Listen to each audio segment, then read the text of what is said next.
queria convidar vocês a abrirem a palavra em 2 Reis 22, do versículo 3 até o 20, e depois nós vamos ler 2 Reis 23, do 1 ao 3. Aqueles que forem achando, por favor, podem se colocar em pé. 2 Reis 22, do 3 ao 20, e depois 2 Reis 23, do 1 ao 3.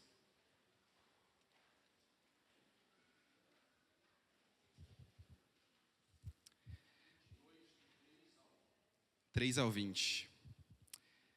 Bom, a palavra do Senhor diz assim: No ano 18 do seu reinado, Josias mandou que Safã, o escrivão, filho de Azalias e neto de Mesulã, fosse ao templo.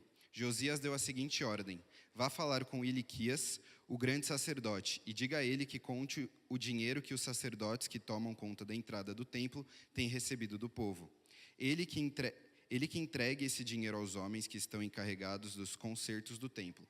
Eles devem pagar os carpinteiros, os construtores e os pedreiros e comprar a madeira e as pedras para os concertos. Os homens que estão encarregados dos concertos são honestos em tudo e por isso não é preciso pedir que eles prestem contas desse dinheiro. Safã deu a ordem do rei a Iliquias e este lhe contou que havia achado o livro da lei no templo. Ilquias lhe entregou o livro e ele o leu. Depois Safã voltou e contou ao rei o seguinte: Os seus servidores pegaram o dinheiro que estava no templo e entregaram aos encarregados dos concertos. E Safã disse também: Tenho aqui comigo um livro que Ilquias me entregou. E leu o livro em voz alta para o rei. Quando ouviu o que o livro da lei dizia, o rei rasgou as suas roupas em sinal de tristeza. Então deu ao Ilquias, o sacerdote, e a Aicã, filho de Safã, e a Acbor, filha de Micaías, e Safã, o escrivão, e Asaías, o servidor do rei, a seguinte ordem: Vão consultar o Deus eterno por mim e por todo o povo de Judá a respeito dos ensinamentos desse livro. Deus está irado conosco porque os nossos antepassados não fizeram o que este livro manda. Ilquias, Aicã, Abdon, Safá e Asaías foram falar com uma profetisa chamada Ulda, que morava no bairro Novo de Jerusalém. O marido dela, que se chamava Salum, filho de Tikva e neto de Arás, era o encarregado da rouparia do templo. Eles contaram a Ulda o que havia acontecido, e ela lhes disse que voltassem e dessem ao rei a seguinte mensagem: Eu, o Eterno, o Deus de Israel, vou castigar a cidade de Jerusalém e todo o seu povo, como está escrito no livro que o rei leu.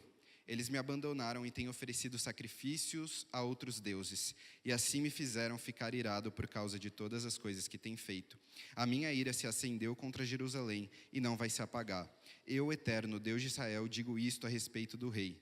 Você ouviu o que está escrito no livro, e se arrependeu e se humilhou diante de mim, rasgando as suas roupas e chorando quando ouviu como ameacei castigar a cidade de Jerusalém e o seu povo.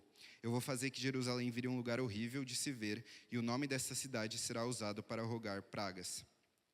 Mas eu ouvi a sua oração, e por isso só depois da sua morte é que vou castigar Jerusalém. Vou deixar que você morra em paz. Então os homens levaram ao rei essa resposta. 2 Reis 23, do 1 ao 3 agora. O rei Josias ordenou que todas as autoridades de Judá e de Jerusalém se reunissem com ele. E eles foram todos juntos até o templo, acompanhados pelos sacerdotes, pelos profetas e por todo o resto do povo, tanto os mais importantes como os mais humildes. Então o rei leu diante deles todo o livro do acordo, que havia sido achado no templo.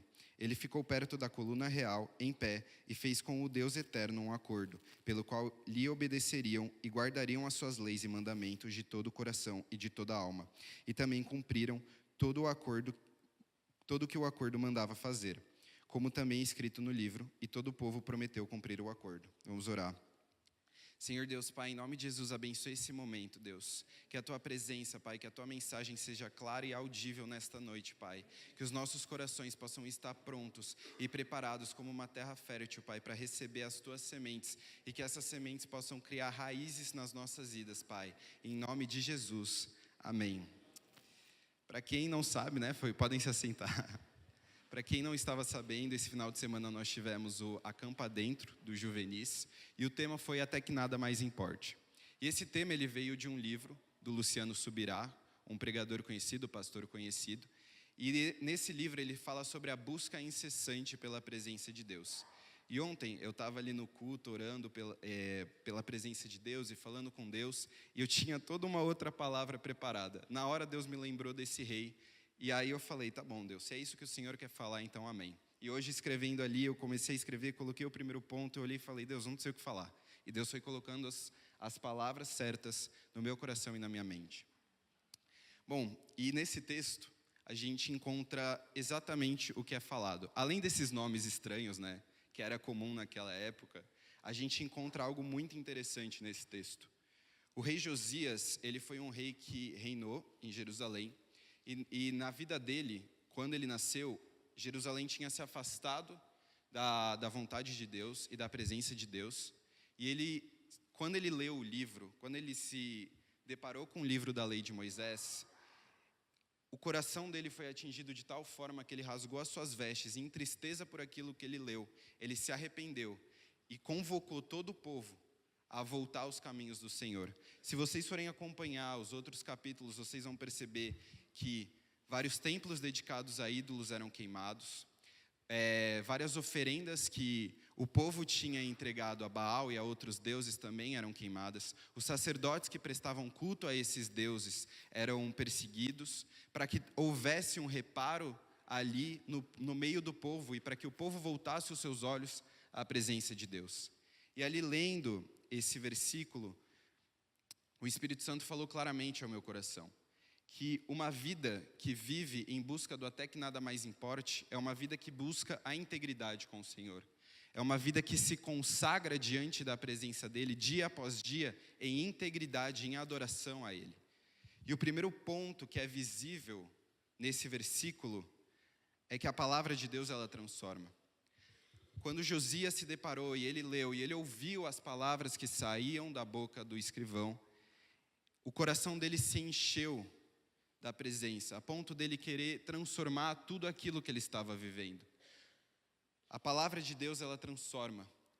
E só um relacionamento que busca incessantemente a Deus deve buscar a sua palavra. Pois na palavra de Deus habita a verdade, habita a justiça, habita as coisas que Deus tem separado para nós. As suas regras, as suas orações, as suas vontades e o seu amor, está tudo no livro da Bíblia. Paulo diz a Timóteo, em 2 Timóteo 16:17, que a palavra, toda a palavra é inspirada por Deus. Tudo aquilo que está na Bíblia é inspirada e vem de Deus. A palavra, ela é viva, ela é eficaz nas nossas vidas. A palavra nos aproxima de Deus porque ela é a palavra de Deus. O que está escrito aqui, por mais que por mãos humanas, foi inspirado divinamente por Deus. Não há nada nesse livro, nada que não venha de Deus. A palavra, ela nos ensina a buscar a presença dEle, a nos derramar diante dEle, a corrigir os nossos erros e a buscar a Deus. Uma igreja que não se relaciona com a palavra de Deus, uma igreja que não busca a sua palavra, é uma igreja que não vive de fato o evangelho. É uma igreja que não se aproxima da presença de Deus. A palavra de Deus nos aproxima dEle. A palavra de Deus, ela é viva sobre nós. A palavra de Deus, ela nos traz clareza e nos traz o discernimento que nós precisamos. E outro ponto importante aqui da nossa integridade com Deus é a questão da renúncia. A renúncia, ela faz parte de todo cristão que busca uma vida com Deus.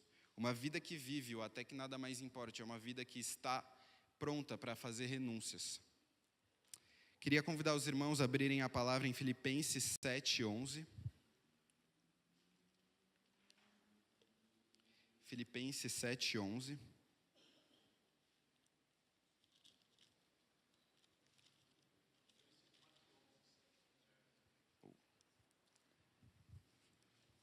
Opa, perdão, 3:7-11, falei errado, perdão. Isso, 3:7-11.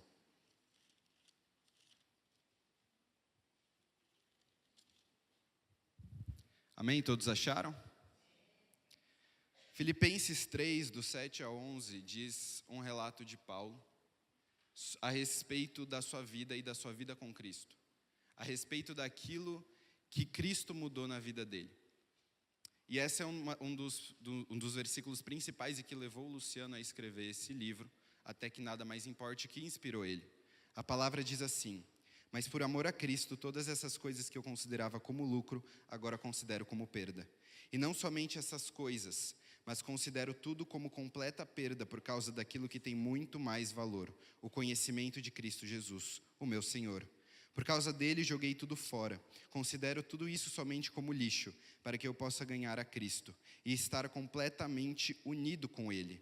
Eu não procuro mais ser justo por meio da minha obediência à lei. Agora tenho a justiça que é dada por meio da fé em Cristo, a justiça que vem de Deus e é baseada na fé. Tudo o que eu quero é conhecer a Cristo e ter a experiência do poder da sua ressurreição. Quero também tomar parte nos meus sofrimentos e me tornar como ele na sua morte, na esperança que eu mesmo seja ressuscitado da morte para a vida. Paulo é um personagem da Bíblia muito conhecido. Todo mundo sabe, a maioria, pelo menos, conhece a história de Paulo. Que ele perseguiu os cristãos, que ele vinha de descendência judaica, que ele tinha muito poder e autoridade onde ele vivia. Mas quando ele teve o encontro com Deus, quando ele viu a manifestação de Cristo Jesus, a vida dele mudou. Se vocês forem ler esse texto desde o começo, Paulo relata de onde ele veio, o que ele viveu. E ele conta isso e no final ele fala que ele trocou e ele perderia, ele considera tudo isso como perda frente ao que ele ganhou em Cristo Jesus.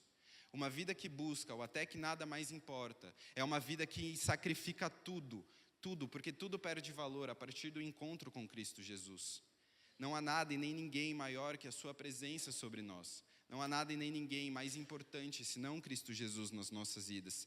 E diante da palavra nós encontramos diversos personagens que tiveram renúncias e personagens que não tiveram. Nós temos Maria.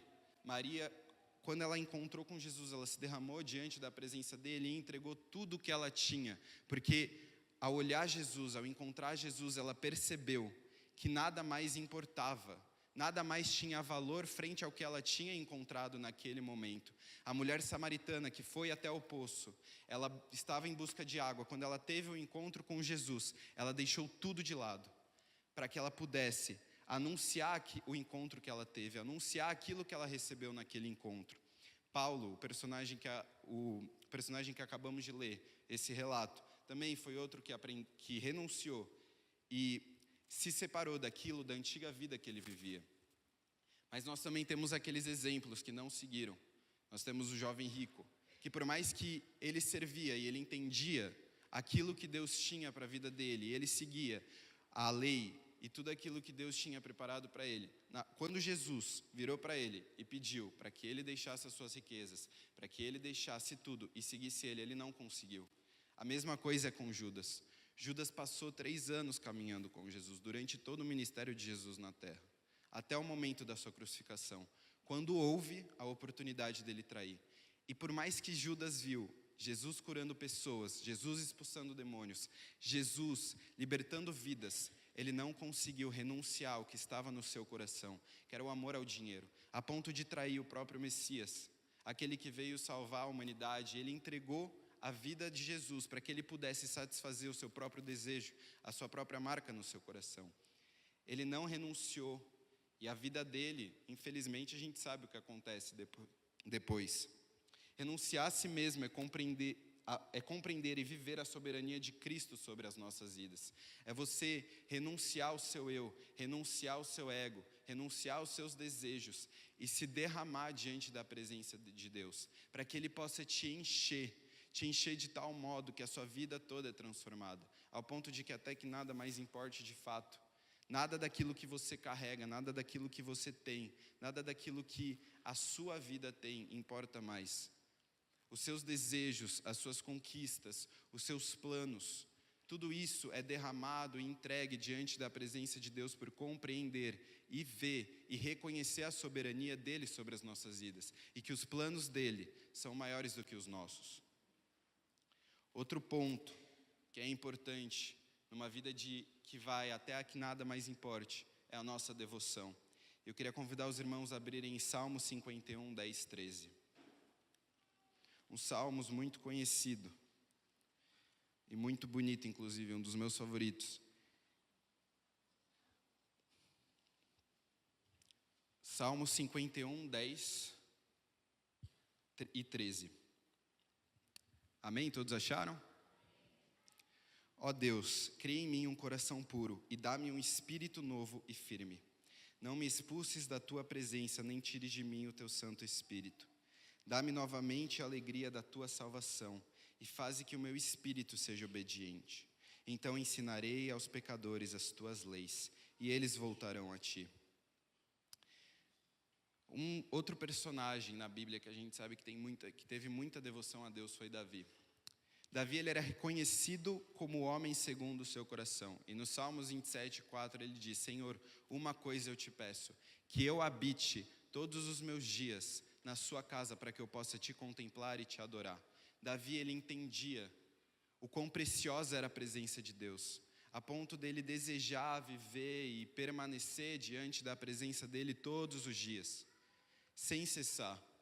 Davi, a gente sabe que ele cometeu seus erros, mas sempre quando ele cometia esses erros, ele virava para Deus e falava: Deus, eu entrego tudo, todos os meus títulos, todas as minhas coroas, todos os meus cargos. Davi era rei e ele estava a ponto de entregar isso, para que Deus não retirasse a presença dele, porque ele entendia que isso era mais precioso do que quem ele era.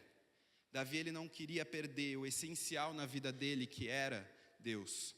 A presença de Deus na vida de Davi foi tão influente que ele se colocava todos os dias diante da presença dele, a ponto de Deus considerar ele como um homem segundo o seu coração, um homem falho, mas que entendia completamente a importância e a soberania de Deus sobre a vida dele. Mas em comparação a gente tem Saul. Davi e Saul foram dois homens que foram ungidos, foram reis, tiveram o mesmo conhecimento, mas só um deles hoje é reconhecido como homem segundo o coração de Deus. Só um deles permaneceu na presença de Deus, buscando incessantemente, se arrependendo e buscando o renovo do Espírito Santo sobre a vida dele. Saul, por outra parte, ele desistiu de tudo, ele decidiu seguir os seus próprios planos, sem devoção nenhuma a Deus. Saul se colocou num lugar de olhar para o seu próprio ego, de olhar para o seu próprio eu, de considerar tão autossuficiente que ele esqueceu de Deus. E muitas vezes a gente acaba cometendo isso. Muitas vezes a gente se coloca numa posição assim, de se esquecer do que é essencial nas nossas vidas. E não que a gente sai da igreja ou sai e para de frequentar as coisas, mas a gente acaba se afastando e bloqueando aquilo no nosso coração que deveria ser essencial, que é Deus, que é buscar a sua presença e se derramar diante dele. E muitas vezes a gente acaba agindo como Saul. Saul olhava para Davi e via que ele era usado por Deus, via que ele tinha dons que Deus dava para ele, sentia inveja disso. Saul tentou matar Davi diversas vezes por medo de que Davi assumisse o seu lugar como rei. Davi, que foi ungido por Deus, foi escolhido por Deus para ser sucessor de Saul, ele sentia inveja. E por dar voz ao seu eu, ele queria caçar e matar Davi, por esquecer do essencial, que é a presença de Deus na vida dele. Por outro lado, a gente sabe que Davi não se atentou a ferir a Saul, porque ele sabia que ele também foi ungido por Deus e escolhido por ele. Davi não se levantou contra Saul, porque ele entendia a vontade de Deus, porque ele se relacionava com Deus, porque ele buscava um relacionamento com Deus. Outro exemplo, um exemplo que eu vi essa semana e que eu compartilhei com meu pai hoje, que eu achei muito bom, mas muito essencial dessa parte de devoção, é um exemplo que eu vi de um pregador falando a respeito dessa parte da devoção. E eu acho que os casais vão entender mais ou menos isso. Ele contou uma história que a mulher chegava para o seu marido e falava: você poderia tirar o varal para mim, por favor, guardar as roupas? Ele virava para ela e falava: isso vai causar algum divórcio se eu não fizer? Ela falava: não. E ele falava: então eu não quero fazer. E ela pedia para ele lavar a louça. Ele fazia a mesma pergunta. E ela dizia: não, isso não vai causar nenhum divórcio entre nós. E ele falava: então eu não quero fazer. A questão é, quantas vezes a gente não faz isso com Deus? Quantas vezes a gente não vira para Deus e fala: Deus, se eu não fizer isso, se eu não seguir esse teu caminho, se eu não for para onde o Senhor quer, isso vai custar a minha salvação? Senhor Deus, se eu fizer isso daqui, teria algum problema? O Senhor se incomodaria? Ou Senhor, não sei se eu quero viver isso vai me custar a nossa salvação?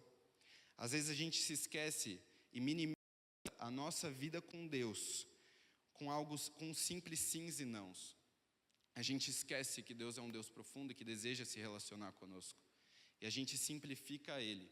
a essas perguntas de sim ou não, eu vou perder a minha salvação ou não, enquanto nós poderíamos estar buscando experiências mais profundas com Ele, mas nós nos limitamos ao básico, nós nos limitamos àquilo que nós não queremos viver. O jovem rico, como um exemplo que eu citei agora há pouco, ele foi alguém que doava o seu dinheiro, que abençoava os pobres, que entendia das leis, mas quando Jesus pediu para que ele seguisse, para que abandonasse tudo e tirasse tudo, ele falou: Senhor, eu não quero. Quantas vezes nós não fazemos isso?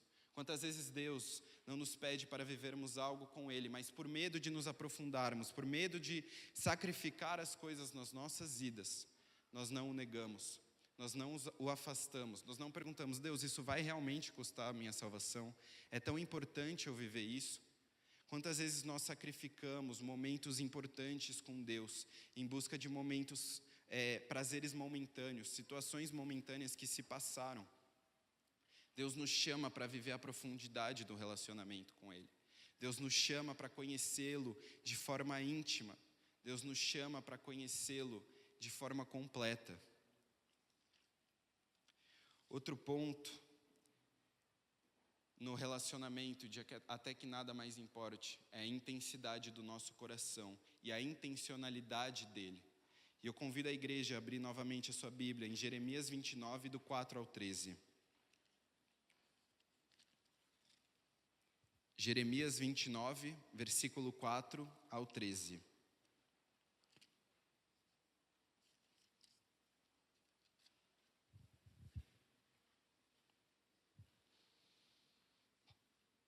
Amém?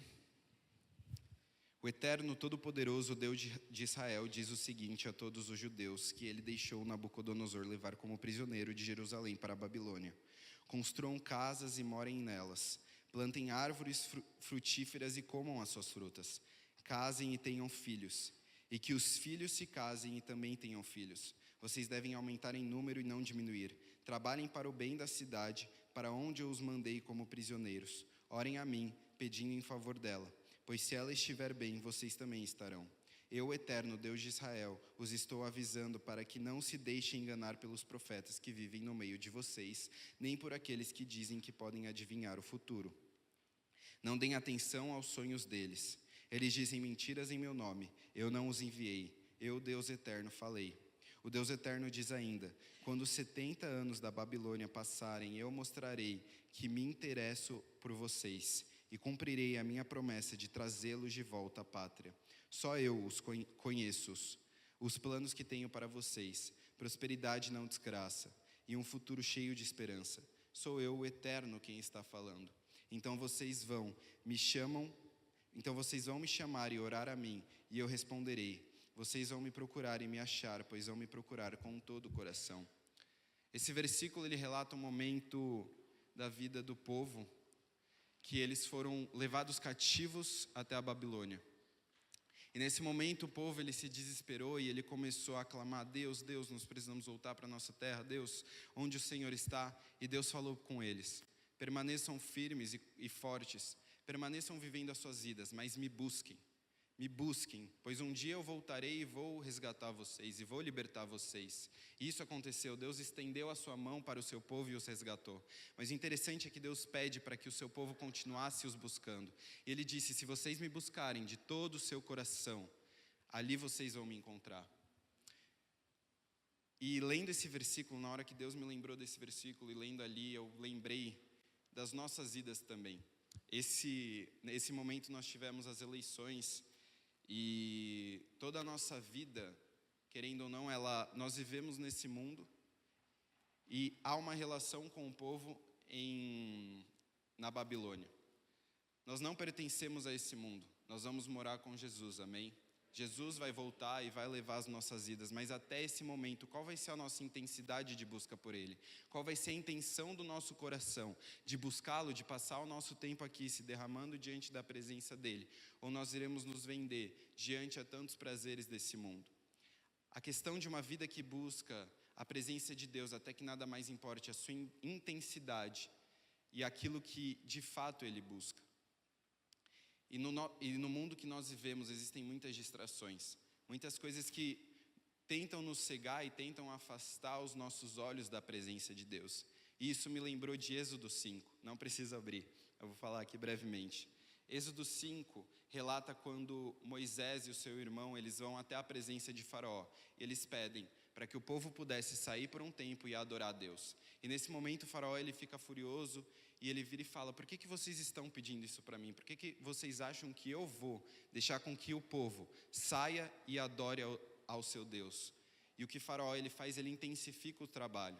Ele faz com que o povo que estava escravo trabalhasse muito mais, causando assim uma distração para que o povo não tivesse tempo de adorar a Deus.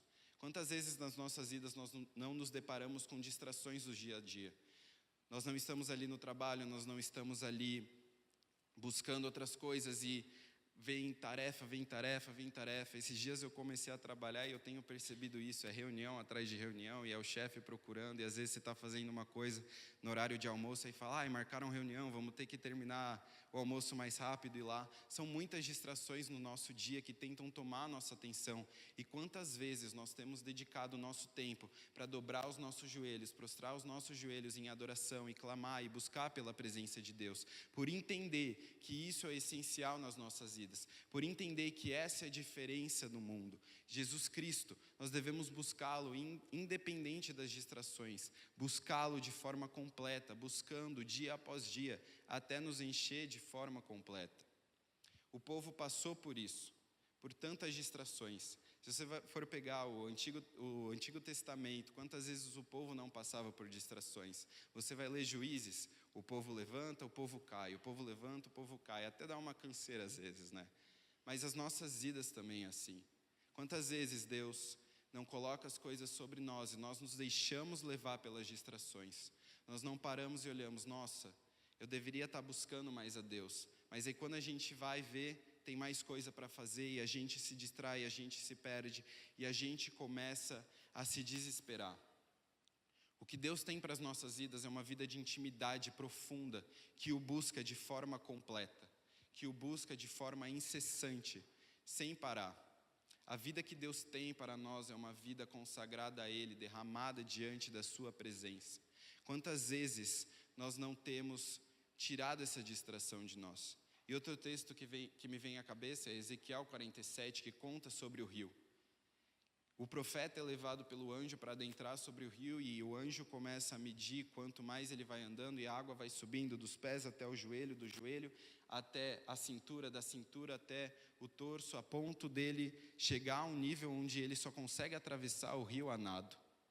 A nossa vida com Deus tem que ser assim, uma vida que mergulha cada vez mais diante da presença dele, a ponto que só dá para atravessar a nado ou ir mais fundo.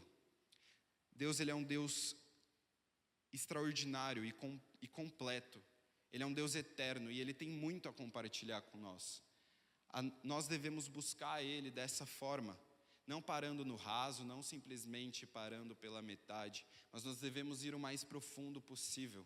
Deus tem coisas para compartilhar conosco, Deus tem propósitos para as nossas vidas, Deus tem coisas que Ele deseja compartilhar com as nossas vidas, mas por termos medo, por não sabermos renunciar, por não termos coragem de dar os passos, as nossas vidas são estagnadas ali no raso, quando Deus ele tem muito mais para as nossas vidas. Eu queria convidar a igreja a abrir em Romanos 11, 33 e 36.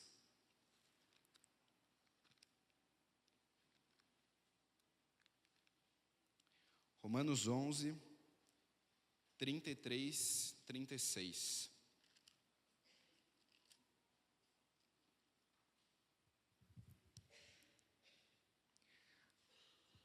A palavra de Deus em Romanos diz assim: como são grandes as riquezas de Deus, como são profundos o seu conhecimento e a sua sabedoria. Quem pode explicar as suas decisões? Quem pode entender os seus planos? Como dizem as Escrituras Sagradas: quem pode conhecer a mente do Senhor? Quem é capaz de lhe dar conselhos? Quem já deu alguma coisa a Deus para receber dele algum pagamento? Pois todas as coisas foram criadas por ele e tudo existe por meio dele e para ele. Glória a Deus para sempre. Amém. Esse versículo é também um dos meus versículos favoritos por algo que eu vivi recentemente, que foi uma das coisas que Deus tem falado sobre mim a respeito desse tema. Que foi quando estava perto da data do Acampa Dentro, Deus me lembrou daquilo que eu vivi, eu compartilhei com a mesa, falei, gente, o que vocês acham desse tema? Tem esse livro, é algo que Deus tem falado comigo. E o pessoal topou na hora. Ano passado, em agosto, 24 de agosto, ano passado eu fiz 18 anos e todo jovem que faz 18 anos tem que prestar o serviço militar. Dia 24 eu fui e eu não queria servir porque eu não via propósito naquilo. Eu ia ficar preso, ia ter que ficar servindo, ia gastar o tempo que eu já tinha iniciado na minha faculdade, eu estava em busca de um emprego. E eu pensei, eu acho que eles não vão me chamar, né? Eu não sou muito ativo assim, fico jogando videogame, só estudo. Acho que eu não tenho o perfil militar para... Se o Brasil entrar em guerra, eu não vou saber muito o que fazer. Mas não. Naquele momento, eu fui um dos últimos. E aí eu lembro que eu cheguei lá na sala, ele fez as perguntas para mim. Eu falei, não tenho vontade de servir, já estou fazendo faculdade, que não sei o quê. Eu entreguei a fichinha para ele, ele assinou que eu estava apto. Na hora que eu li aquilo, eu fiquei, Senhor, por que eu estou lendo apto? Será que eu estou confundindo o que está escrito aqui? Ou... Eu só sei que eu olhei para ele, agradeci, eu fiquei, Deus, e agora? O que eu vou fazer da minha vida? Porque foi um tempo muito grande. Para vocês terem noção, isso aconteceu em 24 de agosto, e eu fui dispensado mês passado, já dando spoiler aqui de como termina, mas não é isso que eu queria contar. Eu fui dispensado, graças a Deus, mas durante todo esse tempo, eu fiquei muito ansioso com o que podia acontecer, porque eu pensava, Deus, e agora? Eu vou prestar, vou ter que pausar a minha faculdade, não vou conseguir arranjar um emprego, se eu voltar e eu não vou conseguir viver a minha vida, e agora o que eu vou fazer? Nesse momento, Deus ele me levou a esse texto. E Deus ele me lembrou que a minha vida, ela não estava atrelada com aquilo que eu viveria aqui, mas com aquilo que Ele tinha para mim. E que o que Ele queria é que eu buscasse até que nada mais importasse. Até que independente da resposta do exército, se fosse que eu entrei ou que eu não entrei, que a minha busca deveria ser pela presença dEle. Deveria ser me derramar dia após dia diante da sua presença e clamar pela presença dEle cada vez mais e me encher daquilo que Ele tinha para mim. Então, durante todo esse tempo, Deus foi ministrando isso ao meu coração. Deus foi revelando essas coisas ao meu coração e eu fui entendendo, fui ficando mais calmo, até que chegou no dia, graças a Deus, eu fui dispensado. Então, não vou ter que servir se o Brasil entrar em guerra, fiquem tranquilos. Mas... graças a Deus, Deus usou esse momento de deserto na minha vida para que eu pudesse entender a minha dependência nele. Para que eu pudesse entender quem Ele era na minha vida. O que Ele tinha para mim. E o que eu precisava fazer para buscar Ele cada vez mais. E nesse momento eu orava todos os dias, falava, Senhor, o que eu preciso fazer? Senhor, se o Senhor quiser, eu leio a Bíblia o dia inteiro. Senhor, eu não sei o que o Senhor tem para mim. E Ele falou, o que eu tenho para você é uma vida que me busque, independente daquilo que acontecer. Uma vida que esteja pronta a sacrificar os seus desejos, a sua vontade. Uma vida que me sirva e que honre o meu santo nome. Eu queria convidar a igreja a abrir no último versículo, que está em 1 Pedro 17, 25.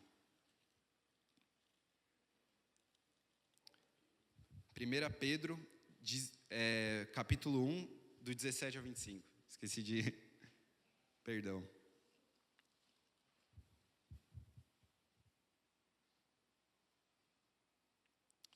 Amém? A palavra de Deus diz assim: quando oram a Deus, vocês o chamam de Pai. Ele que julga todos do mesmo modo, de acordo com o que cada um tem feito. Portanto, durante o resto das suas vidas aqui na terra, vocês devem respeitá-lo. Porque vocês sabem o preço que foi pago para livrá-los da vida inútil que herdaram dos seus antepassados. Esse preço não foi uma coisa que perde o seu valor, como o ouro ou a prata.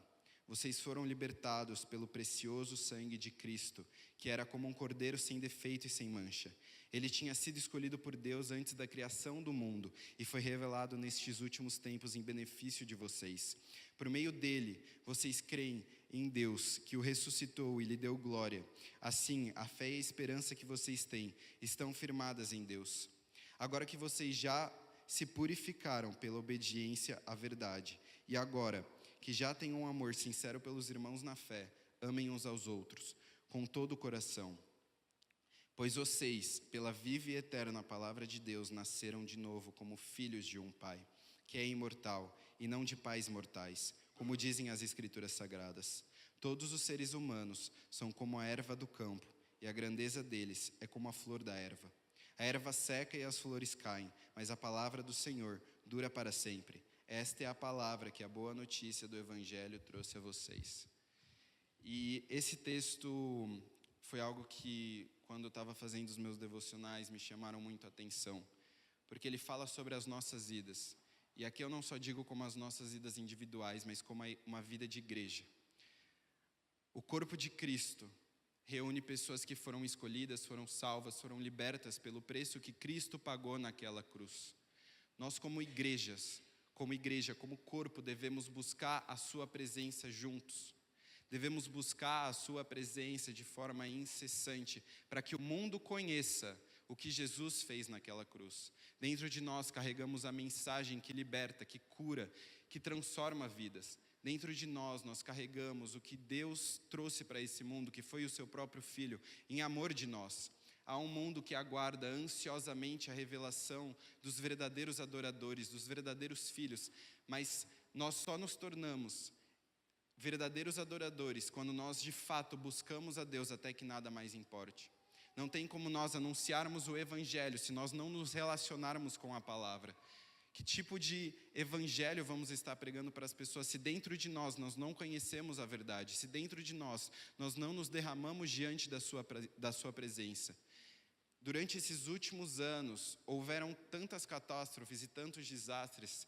Esse ano tiveram as enchentes, as queimadas, tanta coisa acontecendo e o mundo clamando por salvação, por restauração, um apontando o dedo para o outro. E a igreja tem estado aonde? Tem se escondido. Onde a igreja tem estado anunciando a palavra de Cristo? Cristo, ele veio para salvar e libertar o mundo. Nós sabemos que tudo isso que acontece é consequência do pecado, consequência daquilo que foi instaurado sobre o Éden. Nós somos aqueles que carregam a boa nova de Cristo Jesus, mas nós só seremos essa luz se nos relacionarmos com a palavra, se entendermos de forma intencional aquilo que Ele tem para as nossas vidas, se prostrarmos os nossos joelhos dia após dia e nos enchermos das Suas palavras, da Sua verdade, da Sua luz. Só assim poderemos fazer a diferença no mundo. Deus nos convida para anunciarmos a Sua palavra, para fazermos parte do seu Evangelho. Cristo Jesus derramou o seu sangue e já vamos celebrar a ceia em memória daquilo que Cristo fez. Nós devemos carregar a sua imagem, a sua soberania dentro de nós e fazer com que o mundo veja a sua glória através das nossas vidas. Nós devemos buscar a presença de Deus a ponto de que o nosso coração possa brilhar. E eu não digo só na igreja ou só em projetos missionários, que nem na USPJ. É claro, a gente tem que buscar, estar sempre se envolvendo nisso. Mas a gente também tem que buscar, estar brilhando a nossa luz no nosso trabalho, na nossa faculdade, na nossa escola, com os nossos amigos. Nós devemos ser referência aonde a planta dos nossos pés pisarem. Porque existem palavras de bênção sobre a nossa vida, pois existem palavras de restauração que o nome de Jesus trouxe para nós, que a sua salvação trouxe para nós. Nós somos a igreja, o corpo de Cristo Jesus, a noiva separada para Ele. Nós seremos aqueles que irão preparar o caminho para o Senhor Jesus e Jesus está voltando. Jesus está voltando com o reino de Deus. E a nossa missão é espalhar a sua verdade, a sua justiça, aonde quer que estivermos, aonde quer que a planta dos nossos pés estiverem.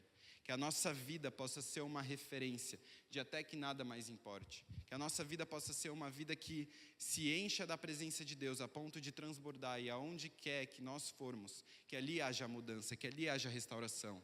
Pois nós carregamos o nome de Jesus dentro de nós. A diferença que traz salvação para o mundo. Aquele que, quando esteve aqui, curou, expulsou e até hoje faz por meio do seu glorioso nome. Colossenses fala sobre a soberania de Jesus, como Ele foi escolhido, levantado por Deus.